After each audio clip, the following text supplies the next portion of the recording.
Thanks for staying with us. I'm Laura Ingraham in for Bill O'Reilly. And in the Factor Investigation segment tonight, new details in the brutal school bus attack that left a 13-year-old with a broken arm, 2 black eyes, other bruises. The savage beatdown occurred on July 9th in Pinellas County, Florida, where 3 15-year-old boys confronted the victim on the way home from school.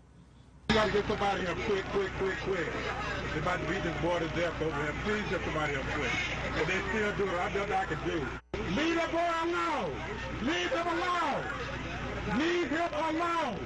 You know y'all going to jail. Y'all going to jail. The attackers are black and the victim white. But when asked if race was a factor, the sheriff said this. The race difference between the victim and the defendants in this case is purely coincidental. There is absolutely no indication that race was a motivator in the attack. The motive was retaliation. Police say the attackers were angry at the boy for ratting them out after they tried to sell him pot in the school bathroom. The 3 boys are charged with aggravated battery, could face 15 years in prison if tried as adults. Meantime, the bus driver, John Moody, is now under fire for not physically intervening after yelling at the boys to stop and calling dispatch for help. Joining us now for commentary on this, of course, is Geraldo Rivera, our friend from New York. And Geraldo, I hate even looking at this video. I hate kind of even showing it because it's so disturbing on so many levels. But it is curious, I think, that when we have this conversation about race in America today, ongoing after the Trayvon Martin case, we have this beating as we had it. And then we're just taking the attacker's word that it wasn't racially motivated, and does there need to be more investigation on this, or are you satisfied? I think that you have to back up, Laura, and just examine our own profession. That's where I start. You know, being in the radio, I didn't see the video for a long time. I had no idea that the 3 attackers were black and the victim, the 13-year-old, was white until I finally did see the video. I read some excerpts, some news, you know, from CNN.com and other news agencies. They never mentioned the race of either the assailants or the victim either.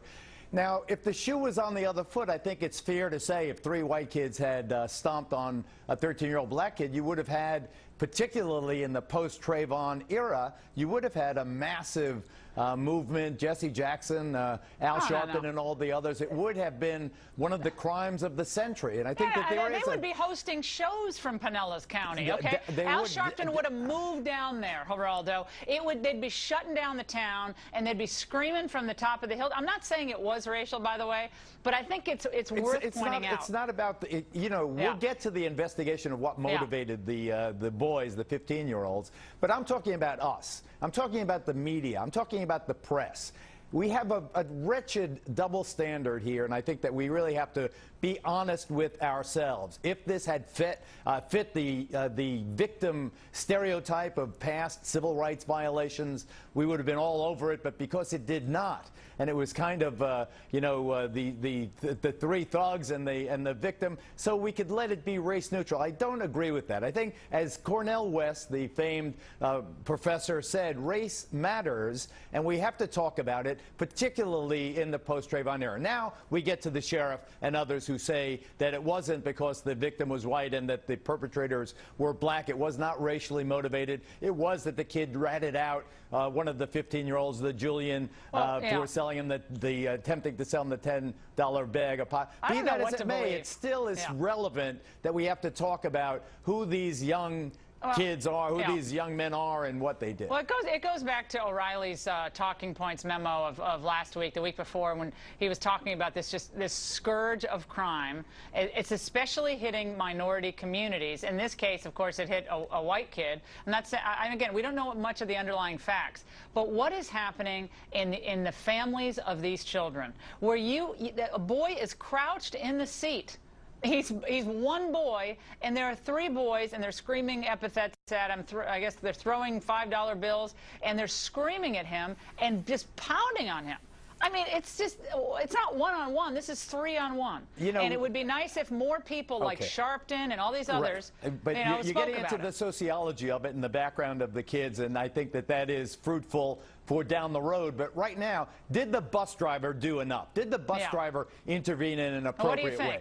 I think that you don't, heroes come along and you can't make a person a hero. I think that John Moody did what he thought he could do. He retired after 18 years on the job a week or two after the incident. He was so traumatized and in his own mind assessing whether or not he did enough. Yeah, he was an older guy, and I think he felt like he didn't have the strength to do it, and he probably was afraid. And these kids are big. They're not the 15-year-olds of 20 years ago. They all look like pretty big kids, and he was afraid. We should have reported who they were, and we did not. I think we failed. Thank you, Geraldo. And next.